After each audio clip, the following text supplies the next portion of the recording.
I say to them, well, what would you rather me be? Laying in bed or like rolling up in a ball and rolling under the bed, completely debilitated by this, or getting up, regardless of how I feel after my infusions or radiation treatment, and fighting that way? To me, fighting is getting out and moving. This is Running for Real, the podcast for runners who know that for every runner's high, there are just as many lows. All those just missed PRs, easy runs that feel hard, injury blues, and more. Each week, we'll talk to running, health, and wellness experts about their highs, lows, and best advice to build our confidence. Running for Real is about being honest, being brave, and most of all, not feeling alone.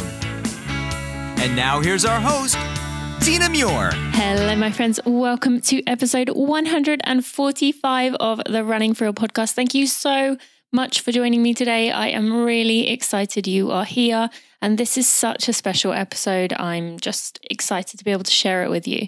Now, we are in episode 4 of Beyond Running. Now, every Monday for the past 8 weeks, for the rest of the 8 weeks, I should say, we are covering a topic that's often left unsaid, something that usually makes people feel a little bit uncomfortable because we don't really come across it because people keep it hidden. They're very embarrassed to talk about it, or it's something that they don't feel like they've got someone to talk to. So it's often left unsaid. As I said, people hide it from the world. And in some cases, we have no idea these even exist. So I know people are working through them because you tell me so. I read about these really hard times you're going through when you open up your heart and share your deepest struggles with me through these emails or when I meet you in person. And I always felt like I could never do anything to ease the frustration, the pain, the loneliness you felt. All I could do was listen. But I felt there had to be something I could do to make you feel less alone. So I decided that I was going to create this series, and it's just been fantastic to hear your responses so far and how much you're appreciating them. I decided it would be 8 topics that are specifically things that people have reached out to me about. If you have something, maybe I'll do another round of these in the future. And hopefully we can reduce stereotypes and show those who are working through it that they're not the only ones. So there's no sponsors for these episodes, but if you are appreciating them, if you could support me on Patreon, just a few dollars a month goes a long way to support me. You can find out more at patreon.com/running for real with the number 4. And if you can't do Patreon, maybe an iTunes rating and review or whatever podcast channel you use would be another way to support me. So thank you for that too. All right. So episode number 4, today is a little bit different. I recorded this episode when I was in New York for the live show a few weeks ago. I went to the headquarters of Achilles International, which is a non-profit organization that provides support, training, and technical expertise to runners of all levels with all kinds of disabilities. I actually had the honor of getting to run with the Achilles kids in the New Balance 5th Avenue Mile while I was there, and it was just an incredible experience. In the previous episodes and in the coming episodes, the focus more was on education, what to do if someone you love is working through it, or what to do if it's you. Now, today is a bit different because these 2 guys I brought on had such incredible stories of inspiration. I wanted to give them the time to talk about that rather than making it just about what to do. So maybe I will do something on that in the future. Both Mauricio Blandino and Alan Kaufman are going to share their story with you. And I also have the director of the Achilles program for the New York City chapter, Michael Anderson, with us in the room. They were all such wonderful people, and I hope you can follow along with what they're doing in the future, as well as supporting Achilles International in any way you can. Finally, just a little warning, we were recording in New York, and even inside, the ambient noise can be a little bit loud. We were passing 2 mics between us, so the audio quality for this episode is not the best. I apologize about that, but I believe the stories you are going to hear are going to far make up for that. So let's go meet Mauricio, Alan, and Mike and get right to the episode. Michael, Alan, Mauricio, I am so honored to be sitting here with you in the Achilles International. Is this HQ? Yes. Okay. So the Achilles International headquarters, we are sitting here in New York. I'm honored to be here with these guys right now. Looking forward to a great conversation. And Mauricio, we're going to start with you today. So I would love for you, if you, as the 2018 New York Roadrunners Achilles Athlete of the Year, if you could tell us, we're going to go into what led you to get that accomplishment very soon, but I would love for you to tell us what happened 9 years ago to make your life change forever. Good morning. Thank you, Tina. Well, it's almost 9 years ago that I had a fall down the staircase of my house.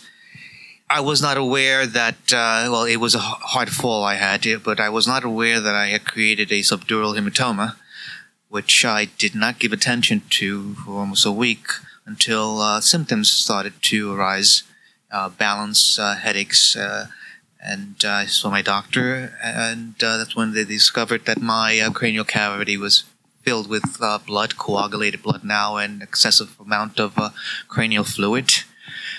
He immediately escorted me to the hospital here in New York, in Queens, and I never left the hospital. I had an emergency bilateral craniotomy that kept me in the hospital for a month, and afterwards it was a challenges that I had as far as regaining my walk, my focus, memory issues were developed. My taste buds also went. Vision problems, cognitive and vestibular issues were at hand now.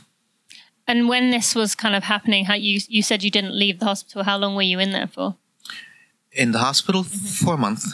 4 months. Yes. And during that time, what was kind of going through your mind? Were you just living moment to moment, or what were you thinking at that point? Well, during that time, I was in pain. It was that was the only focus I had to concentrate on, was the pain, and I had family around me that kept me grounded.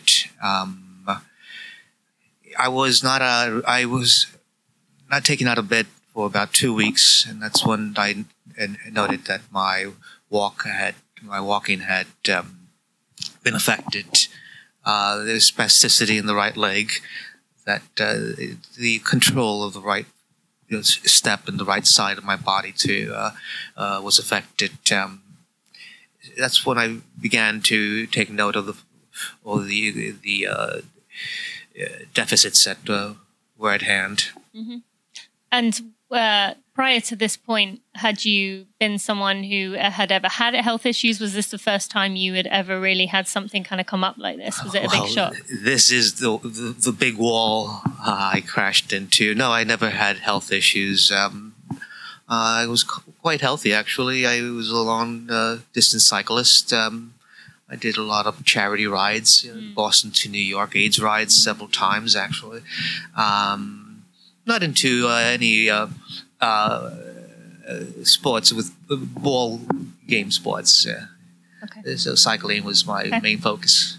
And then once life kind of calmed down, I mean, you mentioned the pain. There was obviously a lot of trauma going on in your body. But when your life kind of calmed down a little bit and you finally had some time to kind of think about your future, what were some things going through your mind there? Was it kind of despair? What were you thinking? Well, reality set in, sure. Then there's that clinical depression that just came on itself. With depression, on top of that, I still deal with the two. There was anger at the universe. My eye-hand coordination was also a big problem. I am a jeweler. That ability to focus and maintain, do detail work was totally affected till to this day. Yeah, and that had to be very hard. And at that point, that was where running kind of found its way into your life through an injury association group. So I'd love for you to crept into my life. I also have to give thanks to the Brain Injury Association of New York State, the New York City chapter, which was recommended for me just a year into my recovery. One day, I heard that we were going to have a guest speaker, and lo and behold, it was Achilles International that came and showed up that day and spoke about their organization. They had athletes. They had a spokesperson there, a neurologist who also brought information regarding the benefits of physical activity. And at that time, my doctors were already insisting I take my physical therapy out of the clinic. I was isolating myself. The clinic and the program I was attending at Mount Sinai were my only outlets.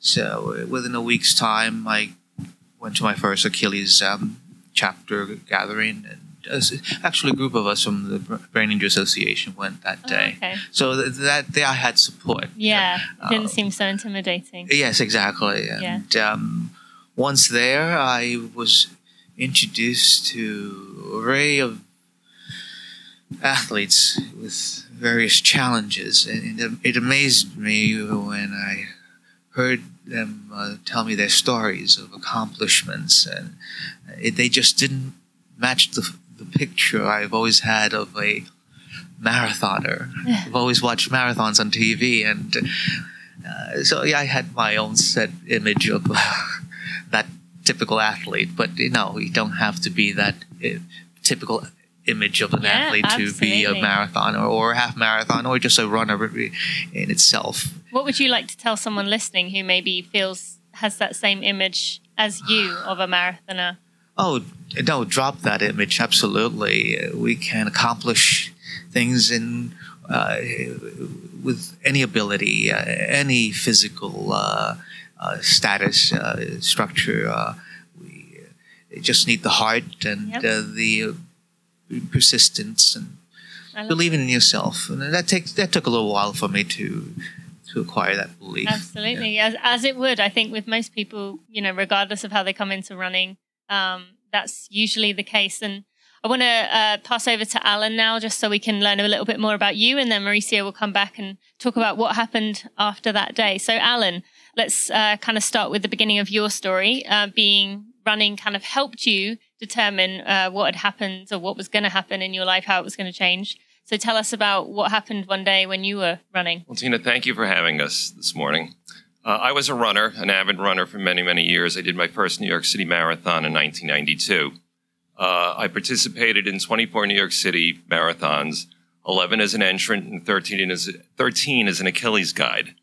In June of 2017, I came back from a run and noticed the left side of my body was feeling stiff. I was having odd accidents around the house. I stepped on the cat. I poked myself in the eye with a butter knife. Something felt very odd. We finally went to the emergency room, and long story short, I was diagnosed with stage 4 metastatic melanoma. I had 5 brain tumors and 1 in my lung. So life went from running in the park on a beautiful June morning to 18 days in the hospital. The traditional prognosis for metastatic melanoma at that point, prior to immunotherapy, was 6 months. Chemo didn't work.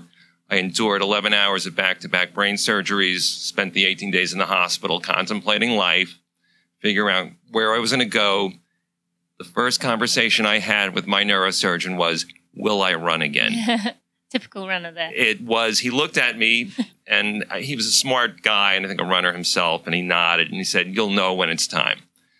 It's June. I'm thinking I'm going to be guiding for Achilles in November.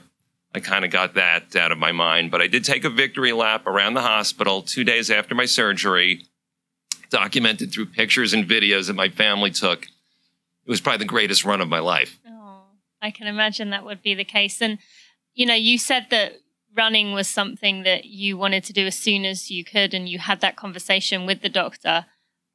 Why?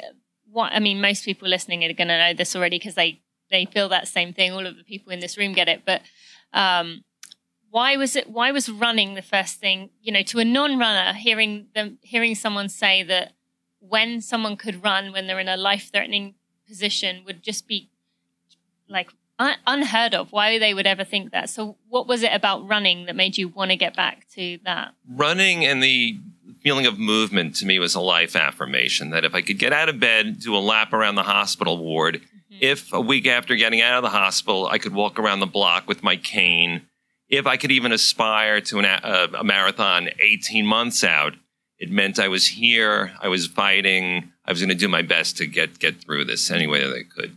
And so you did that victory lap, you did that little run, and then what happened after that? I went home and spent several weeks in rehab, both physical therapy and occupational therapy. It was very disconcerting. I couldn't write my name. I had taught myself to juggle a few months earlier. I couldn't juggle anymore. I was 59 years old at the time, and up until my illness diagnosis, I was thinking, oh man, I'm going to be 60. I don't want to be 60. And the thinking went from, I don't want to be 60 to, God, please let me reach 60, which I did. I'm 61 now. So it was in steps. One of the very first things I did when it was well enough, I went to the New York City Marathon in November 2017 to see my Achilles friends, and I stood at a halfway point at the, I guess it was the change-out station, and I saw the athlete I was going to guide come through, and we hugged, and he made me promise I'd be back in 2018. I emailed a woman who was at Achilles at the time. I got a really wonderful package in the mail a few days later from a man named Michael Anderson with an Achilles T-shirt and a handwritten note, and I sobbed. I said, I'm an Achilles athlete now. I'm starting my training. It was a defining moment for me. A week later, I was in Flushing Meadows Park in Queens, working out with Achilles Queens as an Achilles athlete. I love that. And it really was that moment where I'm going to fight this disease. And I met Mauricio that morning, too. It was like 15 degrees out. This guy comes charging by me. I'm saying, who's that? And that's Mauricio. So I don't know if you remember that, Mauricio. Flushing Meadows Park, it was Christmas Eve day. I know. I recall that moment, yes. Were you trying to impress him as you ran past? Perhaps. It was the first moment of inspiration. I'm thinking, I don't know this man's story. I don't know what his challenge is. But if I can run like that at some point, I'd be very happy. Oh, I love that so much. And how did that feel for you, going from someone who used to guide, used to be the person who was giving the support, to being the one receiving it? Was any part of that difficult, or was it a smooth transition? It was it was a smooth transition, and really, it was effortless. I was just glad to be part of a group where every Sunday morning and at special events and races, we'd congregate in our beautiful Achilles shirts, celebrate life, celebrate our triumphs over our challenges, be together. The great thing about Achilles is that we're serious. We respect each other, but we know how to laugh and be silly. And that's equally important. Absolutely. A sense of humor is critical in most life situations. All right, Michael, I'm going to hand it over to you. Now, as someone who used to be a competitive athlete yourself, and you've been very involved with Achilles, how does hearing stories with like Alan's and like Mauricio's, I mean, how does that make you feel? You must hear these stories daily. So how do you kind of, how's this changed your opinion of the world, your perspective? I have to say that I will never forget getting Alan's letter at the end of 2017, and that was, for me, life-changing. I had been in the position at Achilles for about 6 months at that point, and I loved what I was doing. I was very passionate about what I was doing, but getting Alan's letter gave me a new sense of renewal of the passion, and just reminded me of how important the work is that we do for Achilles. What I remember about that day, it was the day before Thanksgiving. And here in the United States, that's usually kind of a getaway day. People aren't taking their work very seriously. People leave at noon, 2 p.m. if they come in at all. I was here, and it was getting towards late afternoon. I was about to sneak away, maybe get in a shakeout run before the turkey trot, see if my wife needed any groceries picked up. And Russell Copeland, who Alan mentioned earlier, director of volunteers at the time, she said, hold on, you have to see this letter. And I read the letter, and I was completely moved. In it, Alan explained that he had been a guide for numerous years, run the event on his own, and he couldn't think of a better way to celebrate his 25th marathon than as an Achilles athlete. So I turned my computer back on. I put the welcome package and T-shirt together, and I said, I'm getting this in the mail today with a handwritten note. And I went into the Thanksgiving holiday just completely motivated and energized. So I think that's a very long answer to your question. So while I love being a runner myself, and I am proud of, getting out there to try to chase PRs and age group wins and qualify for Boston, that's all good and well. But what I love, what has really made me love running even more, is stories like Alan's and Mauricio's and others from Achilles who whether I'm out guiding or I'm just out in a race and I see them, it makes those pains that you feel as an athlete when you think, how am I going to hold on for these last few miles? It temporarily makes those pains go away, and it helps you to push on to really meet your own goals as a runner. So you do think about them often during, the tough parts of your races? Often, racing and training. It was earlier this year when an athlete named Adrienne Haslett from Boston, she's an amputee runner. I don't know her. I just am always very moved by her and what she posts on social media. She was at the point, she's a Boston Marathon bombing survivor. She was doing amazingly well as an athlete, and talk about bad luck. She was crossing the street, legally had the right of way, and a car hit her. Yeah. And that set her back. But I remember I had a 20-mile run in the freezing cold that weekend, a day or two after this happened to her.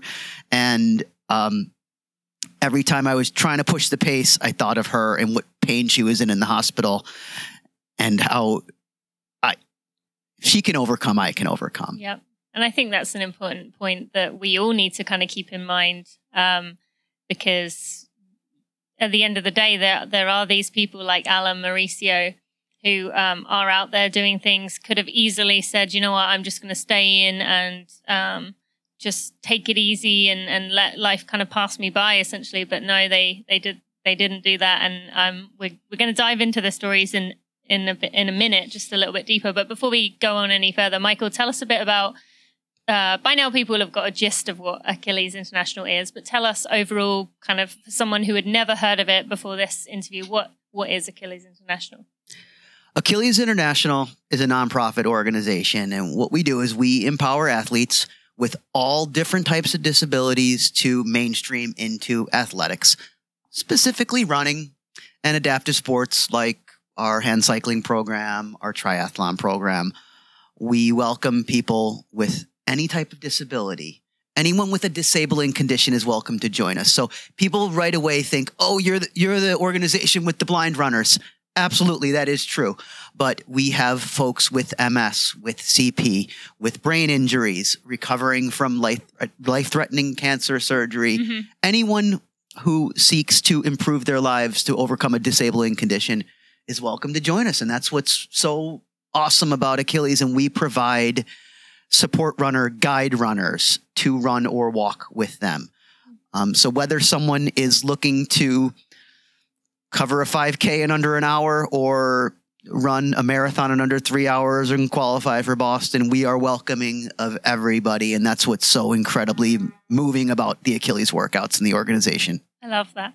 And you earlier, before we started recording, you told us about a way you tend to refer to the athletes that are in the Achilles program who are a part of what you do. So I would love for you to share that with us, just for anyone listening who, once maybe has someone that they connect with regularly who does have an acquired challenge or a challenge they've been working through their whole life, but isn't sure kind of how to talk to that person. What would you say there?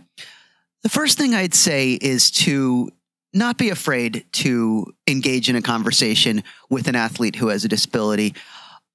And a runner out in, I believe it was Phoenix, and I wish I knew her name, one of our chapter athletes from the West Coast, she said once about being a runner with Achilles, I'm an athlete first, I'm a person second, I'm a person with a disability third. So we tend not to use the term disabled runner. It's okay if someone says it. They don't mean any harm. We use the term athlete with a disability because that's what you are first. You're an athlete. Yep. Okay, great. Thank you for explaining that. Sure. All right. I'm going to have you pass it back over to Mauricio now. We're going to go into a bit deeper into his story. There we go. All right. So let's go talk about, we are in New York City. Talk about the New York City Marathon. That has an important, meaningful connection to you. Tell us about why and where you went from to where you were able to reach. Well, I did not join Achilles to run. it was just to acquire an exercise program, just like my doctor had insisted. Take my walking exercises outdoors, and he also saw the social factor too, that I was going through the depression, and he knew I needed to be around others and to be around like individuals. That helped tremendously. I came across individuals who, of all different challenges, that was a comfortable setting.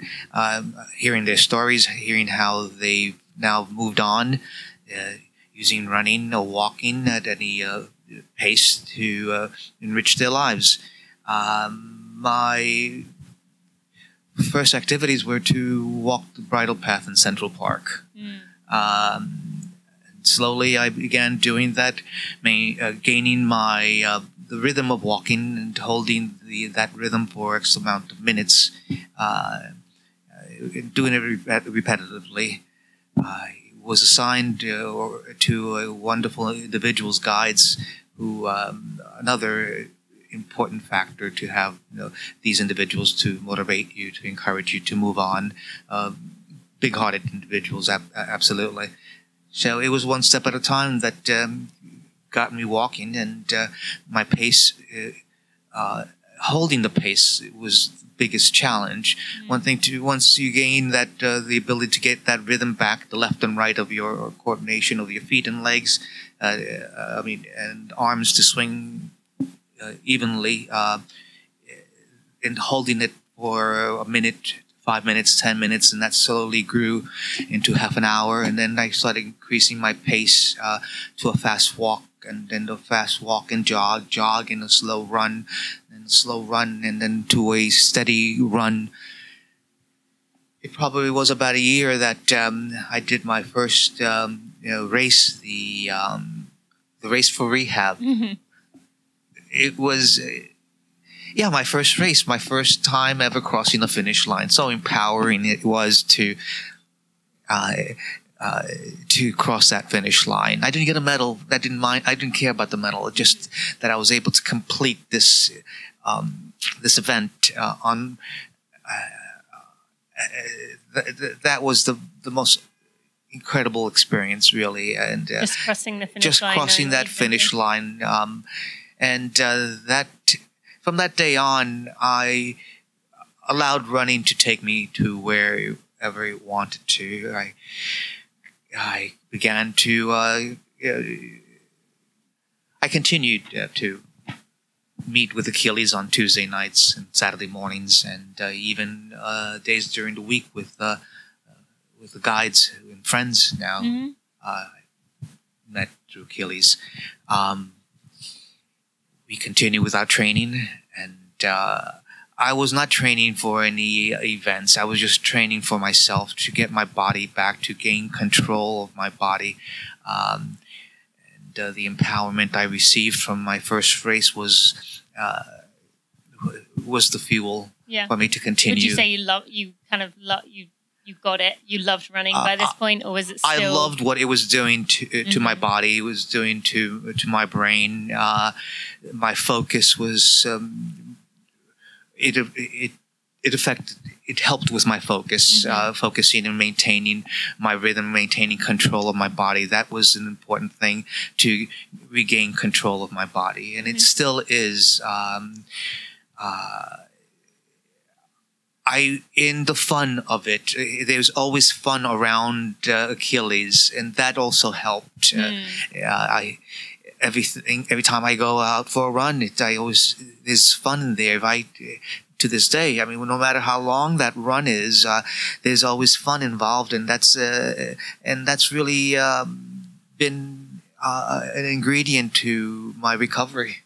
So when did it go from being something, like you said, that was empowering and making you feel good and making you appreciate your body, to being something, you know what, I want to achieve something here? You know, you set this goal of running 3:45 in the marathon, which is no easy feat for anyone, let alone, what you had been through. So when did it take that next step into, I want to do something really special here? Well, 3:45 didn't come overnight. As do most. Yeah. My attendance with Achilles was to be part of the community. This whole new community of friends now that I've made. That was my reward, and for the physical aspect, to oxygenate my brain. I loved how it felt after a long practice run, and that was my only interest until one day a friend of mine, Alan Tyson, said, "Hey, there's the Staten Island half coming up in a few months. How about doing that?"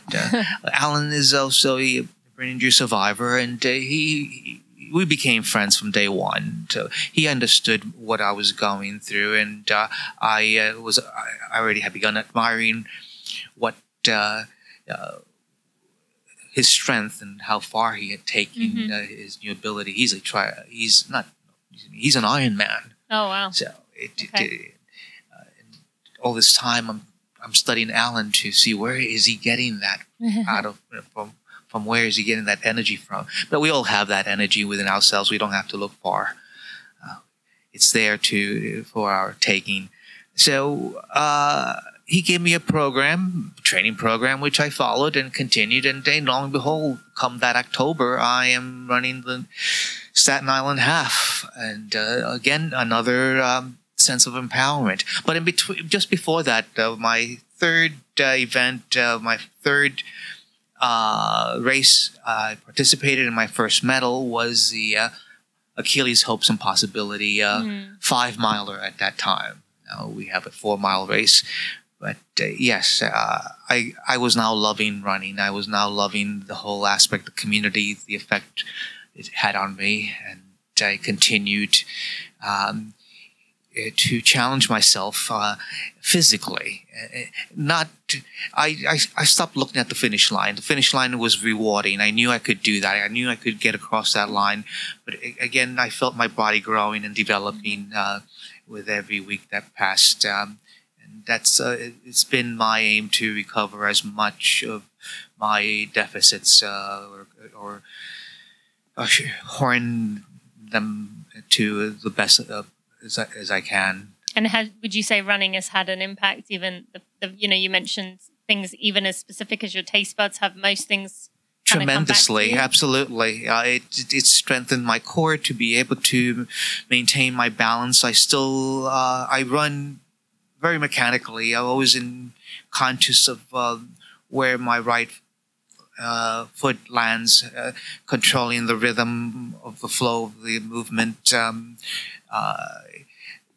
I don't look up much. My focus is within a 10-foot diameter bubble. I lose balance, my balance very easily. Any interruption, any bumps, shoves from other runners, it's challenging to run.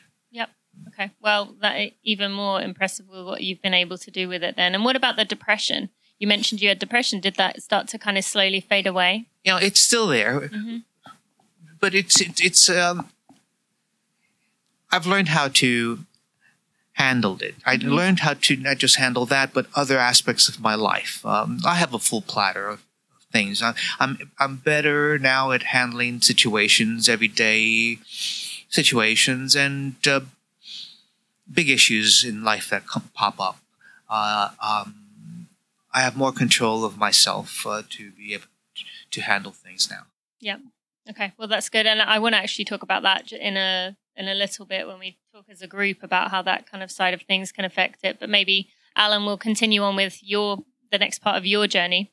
So for you, you're coming from kind of the other end of things. Maurice, you're kind of learning to run, becoming into the running community, whereas you were kind of always ingrained in it. You were a very experienced marathoner. How did that feel for you going from, running these marathons, being able to pretty much do whatever you wanted, whenever you wanted, pick races, and suddenly, life has changed? And I'd love for you to share about your most recent New York City Marathon experience and how you were able to kind of handle that. My most recent New York City Marathon was my 25th. It was a special one, as mentioned. My first one as an Achilles athlete, first one to celebrate life and my continuing recovery from cancer treatment, my 60th birthday. I came up with an expression recently, Tina, I call it last is a blast, which was this gradual realization I'm not going to do. I was never a talented marathoner. I think my best time was 3:59 the year my daughter was born and I was going on no sleep. But I learned to accept that do not make bold predictions of time. Just be out there, enjoy. Like Mauricio said, finish line, I didn't imagine. My biggest adjustment for the 2018 marathon was to worry about my guides, who were friends. They were both neighbors, men who had said to me immediately after I got sick, we're going to guide you. And to remind them that, look, walking 26 miles is a lot different than running. Absolutely. Both had done the marathon as runners, as entrants. And just worrying about them. We got an early start, which was wonderful, which kept us on the course with other runners for a longer period of time. They had to get used to the fact that by hour 9, the New York City Police Department had opened the roads and we were on the sidewalks. It was helping other people to adjust to my challenge. So was it, like, what made you worry about them? Was it just you didn't want them to have kind of unrealistic expectations of what this was going to be like? Was it that you didn't want to kind of worry about your own concerns, so it was easier to kind of, it is easy for us, isn't it, to focus on someone else rather than ourselves? What do you think was going into your mind? It was worrying, like you said, it was just worrying about things that maybe were beyond my control. My first time as an Achilles athlete, and I'd gotten a lot of attention. So there was a little bit of pressure. You better finish this race. I had a severe back spasm at mile 23. I was laying on the sidewalk, and I thought my guides were going to kick the life out of me if I didn't get up. We didn't go 23 miles not to finish. And they're wonderful, wonderful guys. So there was always that moment of meltdown possibility. But I knew I was going to finish. My wife and my sister-in-law and her son were sitting in empty stands in Central Park. It was dark out. But Achilles people were still there at the finish line for us waiting. I felt very supported. And the first thing I entered my mind was I got over the finish line. Maybe I've made my point. The second thing I thought of is I'm coming back next year to do number 26. I love that. Well, you have to do number 26. I mean, that one. I'm committed. I've been doing my practice walks. The other thing is when you're training as a walker for a marathon, it's a lot different.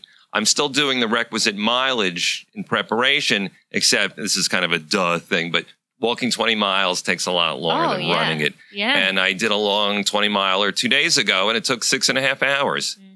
And I'm fortunate in that I've got time on my hands to do it.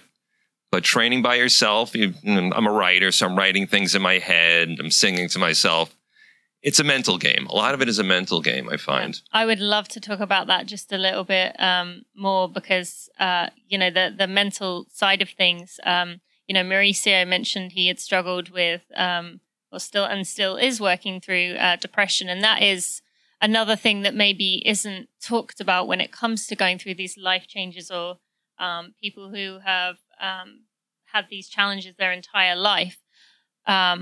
How does your mindset kind of change with that? Because I think a lot of people think that, particularly someone like you who's, had this cancer come into your life, they think, oh, you're just going to be appreciative and grateful and everything's going to be kind of, you're seeing everything as good because you're realizing like, wow, this is life-threatening. So I better be happy because I better make the most things. Do you ever struggle with kind of the other side of things, thinking, I just can't keep going through this. Like, I've had enough. Like, how do you get through that? I'm continuing treatment. I had a little bit of a setback over the summer where the cancer in my left lung wasn't responding to the immunotherapy treatment, so it was radiation. And that was the first thing in my mind. I was like, how am I going to, I do the marathon and my radiation oncologist is looking at me. He's like, you got to be kidding me. I went through radiation, shortness of breath. It slowed me down. The internet is your best friend and your worst enemy when you're a cancer patient, because Dr. Google, you type in and your prognosis isn't as rosy as you want it to be. The thing about cancer treatment now and oncology in general is that your thinking goes from, will I be cured, to how will I live with this? Treating it like a chronic condition really was helpful to me. Then I'm going to live with it. I'm going to do my races, get up in the morning, make coffee, go out, walk for 5 hours, do what I need to do, and live my life. Yeah. We all know that you can be crossing the street and, God forbid, you get struck by a truck. Yeah. I mean, it's a roll of the dice when you get out of bed, no matter how healthy you are. And that was how I look at things. Every new day is a gift. And did you relate it to that? I often use that example of being hit by a car when people say they're worried about me doing this or that or anything else. And I'm sure you must get that a lot, or both of you actually, about, loved ones saying, oh, I don't know, like, I feel like you should be safe. I don't know if that's the right thing to do. Like, what do you say to those loved ones kind of in that, frame of mind of, I can't live my life based on the what ifs?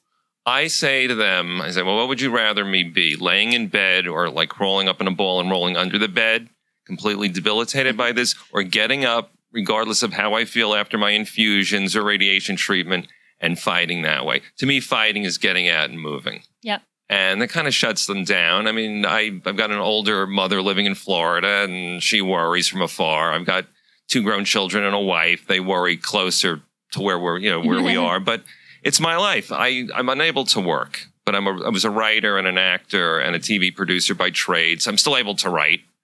I just don't have the mojo right now to go and work a 16-hour day as television production typically mandates. But I'm trying to find a way to get my life back to work, to be valuable. As a video maker, I make videos of our team working out, or if there's an event, I bring a little video camera, or I'll do some animation or draw. I'm trying to take everything I know professionally and plug it in to my Achilles life just to feel like I'm being useful. That's the important thing, is to feel useful. And so what would you say to loved ones listening right now who may have someone in their life who they really love and care about and want to protect them, want them to be safe, but maybe get the sense from what you're saying that maybe they're being a bit too protective, maybe they should let them kind of go out and do what they want to do? What if that person is listening right now, what would you tell them based on what you've learned to tell your family? Trust your loved ones. If they're making a decision and they're dealing with a life-threatening illness, they will instinctively know what to do. I think the entire template now of cancer care and the cancer patient has gone from the 90-pound bald person to somebody who you can't tell they're sick. I mean, I go for treatments every 2 weeks and everybody looks good. Everybody's struggling and everybody's got their thing, but medicine has changed. If somebody's challenged, let them address the challenge in the best way they can. Okay. And let them define themselves in the best way that they can. Great. It's all about definition, defining yourself. Absolutely. And choosing to define yourself rather than letting anything else define you. I'm still the marathoner. I'm the crazy marathoner. But my neighbors will say, oh, you're like walking with your trekking poles. What happened? And I'll tell them, and they'll make the sad faces. I'm out here training. I'm out here. I'm feeling good. So on that note, just for someone listening, as this is kind of in this Beyond Running series that I'm doing here, what would be your advice for someone who comes, I'm going to ask each of you this as well, but if you come across someone who is working through, having cancer, working through an acquired challenge, who has had a challenge their entire life, how should the person listening try to treat that person? You mentioned the sad face. People want to kind of give what they think is sympathy, show, oh, that's so hard. But what are some things that maybe aren't what you want to hear or aren't what you want to see, and what is instead? I don't mind when somebody says to me, oh, you look good. I don't like when somebody says to me, oh, you don't look like you have cancer. I mean, but what does cancer look like? There's a way, and people are uncomfortable when they hear, there's a way that, you smile and you kind of gently correct. I feel good. I'm feeling good.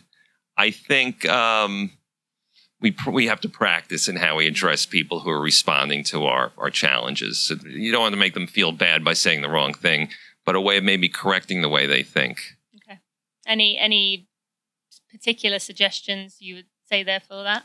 And just say, hey, you're looking good. Okay. Hey, how you doing? Okay. So ask me how I'm doing. And then just carrying on with, like, how are you? Not how I don't like focusing. When I first got out of the hosptal, they shaved my head. I had shoulder-length hair. I went to, like, the bald guy with the horrible scars. And people were horrified. And I wore, like, a do-rag. These people were buying me these funny things to wear on my head. And, like, what happened? You got a haircut. And you would explain. People are curious. I think 99% of the time it's genuine love. Yeah. I have the sanitation guys in my neighborhood honking their horn and asking me where the snow is when I'm walking with my trekking poles. And you might think, oh, that's not really, but they're trying to be nice. Yeah. And then if like I run into them in the deli, I say, hey guys, by the way, this is what I'm dealing with. And it shuts them down. Yeah, but then the next sure. time they'll honk the horn, give me the thumbs up, and it's a different dynamic. Yeah. Yeah, I guess You have most to people just educate. wouldn't think about it. All right, Mauricio, let's ask you about this. So from your perspective, what you see, what would you tell the loved ones listening of someone who, if they have someone they care about who is working through a challenge, they want to like pad them, they want to protect them. I'm sure you had this with you having that fall. Continuously. They're concerned. They worry about me, whether I'm just doing too much. That's going to affect me physically. They do know that I have got I go through chronic headaches on a daily basis. From the 1 to 10, I usually stay around the 3 to 4. It easily escalates. They're concerned about that. Sometimes I stop giving out too much information to stop them from worrying. But I know myself. I know how much I can challenge myself. I work along with my doctors. I inform them about that too. I'm not doing this on my own, really. No. I'm taking full responsibility and being responsible with it, and keeping my cardiologist, my general practitioner alert of what I'm doing, and with my follow-up checkups.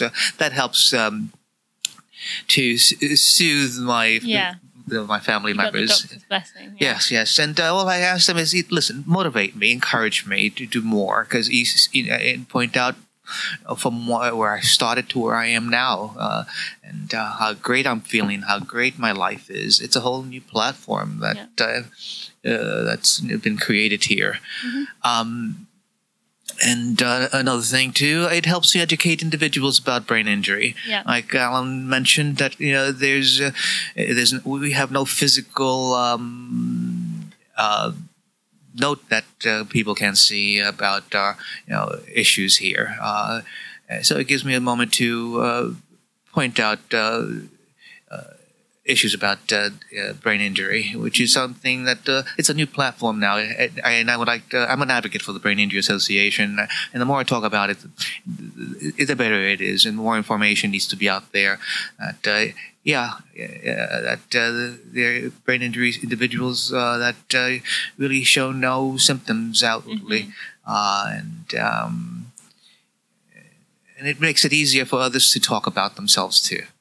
It's just like depression. It's something that you really don't see. And the more we talk about it, the better it is for others, educate others that come out and talk. Talking is so important. It soothes us. It makes us more comfortable to know that others are understanding. Absolutely. Yep, and that is my exact reasoning for this series here. And I'd like, maybe you can pass it over to Michael here. And Michael, based on kind of working with Achilles, working with these different athletes going through various challenges, what have you learned about maybe what both the guys here were talking about, the physical, maybe being able to see someone is working through a challenge or isn't, and what you have learned about how people listening should treat those who they do come into contact with who are working through some kind of challenge?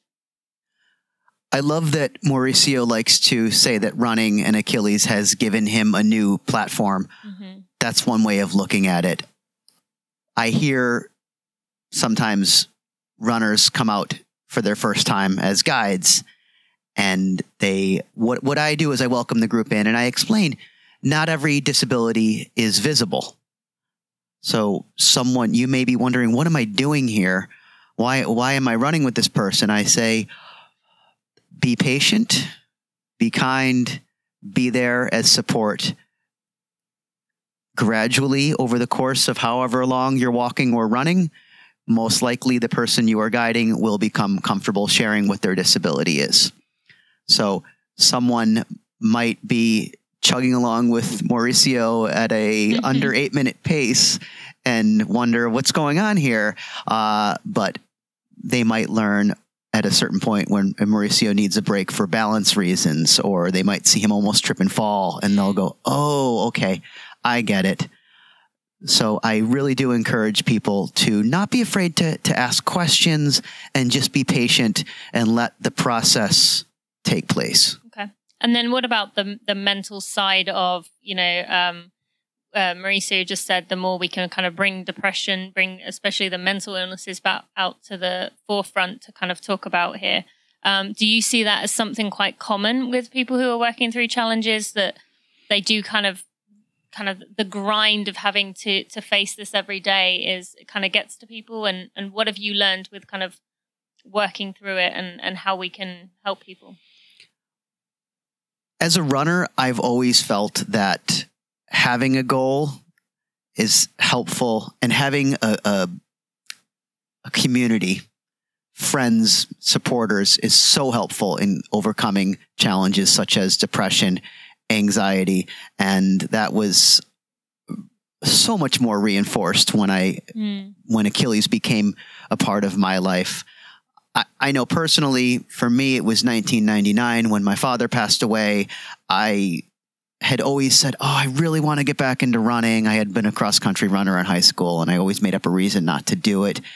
And I was hitting rock bottom, making bad decisions in my life, and running was what pulled me out of it. So I remind myself of that, of how running can help Achilles runners as well.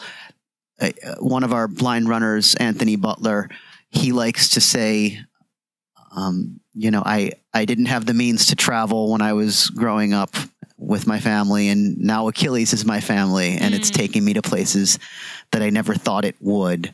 So I feel it's so important to just get out there and have those conversations. And in some cases, it leads to so many great things. I hear stories from Mauricio, from a runner named Jean-Pierre who has a brain injury.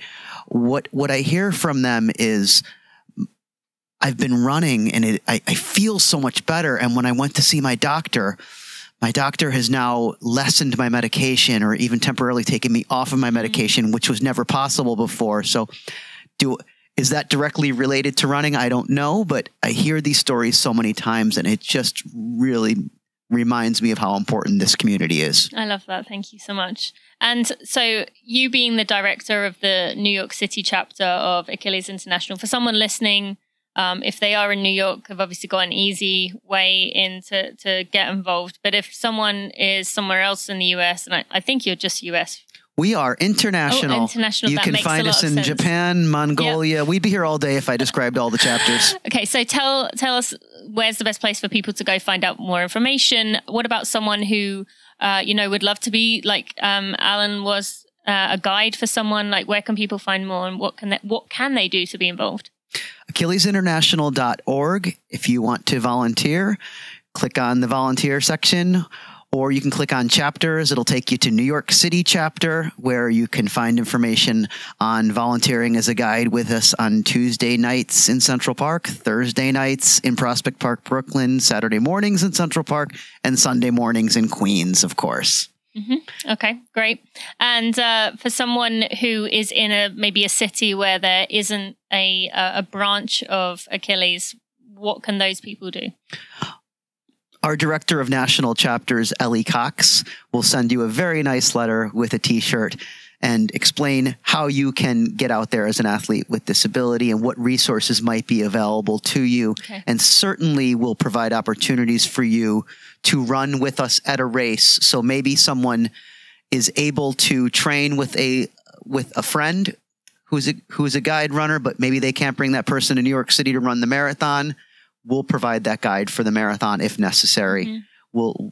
We'll get creative. We'll find ways to make it happen. And just as I want the volunteers to come check out Achilles, I want anyone who has ever thought about overcoming a challenge or a disabling condition, please, I am happy to get on the phone with anyone. I do love being able to have a phone call with someone before they attend their first chapter workout, and then I can welcome them with open arms and say, come join us. You're going to really like it. You're going to be happy that you came out. Yeah, I think this interview today has kind of proved that. And just to kind of wrap up here, I want to ask both of you guys, Alan and Mauricio, just to kind of overall here, what has your physical challenge taught you about life, about human beings, about just kind of the greater meaning to this place that we live, that maybe you weren't thinking about before when you were just kind of chugging along with life? Being sick has allowed me to realize the beauty of things I never thought about before. A rainstorm, walking in the rain is great. Getting up before the sun comes up. You appreciate life in an entirely new way. You appreciate your friends in an entirely new way. And even for me, Achilles personally, going from being a guy to being an athlete made me appreciate just the love people are capable of. Absolutely. Absolutely. I love that so much. Right, Mauricio. There's more joy to life, absolutely. I feel more. I'm more open to my emotions. Whether that occurs after my TBI or by the TBI, I don't know. But I am more open to my emotions. I'm more responsive to the emotions of others. I'm living life the full as I can, to the full capacity that I can. I share myself more. I'm more in tune with others. Empathy is something that I'm more connected with.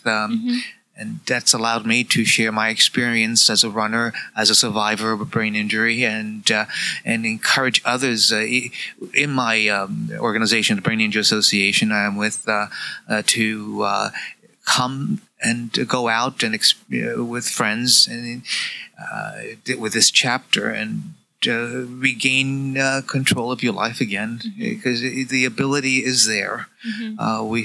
Achilles has the support to give you. And it's just one step at a time, like with your running, and be willing to accept a hand. Yep. I love that. Thank you. All right. If people want to find you, Mauricio, I don't know if you use social media or if there's a website or if there's anything, how can people kind of follow along with you? Is it just going to be following through Achilles International? Well, I'm on Facebook, Mauricio Blandino, and I post all my events. Michael's nodding. With my brain injury. With my brain injury, I have an issue as far as recalling memory. So I take a photo of all my training runs. Okay. So I do post that a lot. Again, for myself and to share with others that which I've accomplished. Like yesterday, I've been training with this great coach, Anthony, and yesterday we did a speed workout of 3.5 miles. And to my surprise, I thought I was running much slower, very sluggishly. Mentally, I felt that, but it turned out to be my best run so far. 6:35. I think it was that we were pacing the last mile. Oh, well done. It's been a wonderful experience here.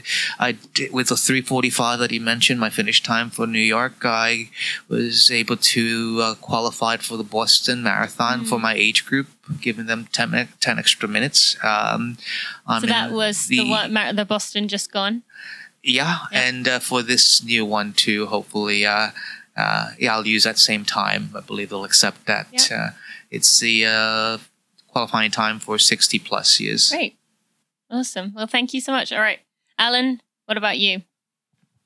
I've been keeping a Facebook journal of my cancer adventures through essays, through my cartoons, drawings, and videos. I don't like calling it a journey. I call it an adventure. Journey means, like, to me, journey would be going to Tibet. It romanticizes cancer in a way that I don't like. But on Facebook, Alan Corey Kaufman Facebook, you'll see my essays and my cartoons. I'm on Instagram as Alan Kaufman and on Twitter as Alan Kaufman. Great. All a way of sharing, sometimes oversharing, making people comfortable with the condition and hoping to educate as well. Yeah. Okay, great. Thank you. All right. And Michael, tell us just the Achilles in general, or yours if you want to share those. Absolutely. On Facebook, Achilles NYC, as well as Achilles International. Like I said, we are international. Also on Instagram, Achilles NYC, where you will find posts about our awesome athletes and our weekly and monthly races and events. And personally, at Mike Runs NYC on Instagram. I'm very happy that I snagged that before somebody else could. And I'm often posting about just my joy of running with Achilles and accomplishments as well. And you also get to see pictures of my adorable Bichon Frise as well. So Your Lulu. adorable what? My dog, Lulu. Oh, your dog. Okay. What is that the type of dog? The type of dog is a Bichon. Bichon. Her name's I've never Lulu. even heard of that. Okay. I'll have to look up Lulu because I have no idea what she looks like based on that. All right. Well, guys, thank you so much for joining me today. This has just been an honor to get to know you. And I really appreciate you being honest and open and sharing your story. So thank you so much. Thank you, Tina. Thank you, Tina. Thank you, Tina. My friends, if you have a minute and you could leave a review on your favorite podcast player, Apple Podcasts, aka iTunes, Stitcher, Overcast, Pocket Cast, Spotify, or whatever else podcast player you use to listen to this podcast. Or if you would subscribe to this podcast, you will help me get out in front of new runners to make our tribe even bigger and even better. It might not seem like you as one person can make a difference, but really it helps a lot. And it shows me you appreciate the hard work I put in for those. Thank you so much. What an inspiration. I am hoping to be able to see them both this year running the marathon. And if there was some way you could go watch the New York City Marathon, go do that too. And maybe you might see another person that weekend you may recognize. Can't say any more right now, but maybe you will see someone else. Hint, hint. Thank you for listening to the show. I appreciate you taking the time to learn more and grow. Share these episodes with your friends and family. Help us all be better educated in how to treat those around us who may be living in a different situation to what we are. If you appreciate me in these episodes, I would really appreciate your support on Patreon. That means so much to those of you who already support me. And you get some bonus interviews. You get the opportunity to ask upcoming guests your questions. And if you can't do Patreon, a rating and review on iTunes or wherever you listen to your podcast will be wonderful too. On Friday, we have Tabang Madiba, who is a South African runner who is winning trail and mountain races all over, but he's coming from such humble beginnings. This guy is one of those people who makes you just want to go out and run, even if you just finished a run. Be sure to tune in on Friday, and I'll see you then. Thanks for listening to the Running for Real podcast. Be sure to check out tinamuir.com for show notes and even more helpful running information.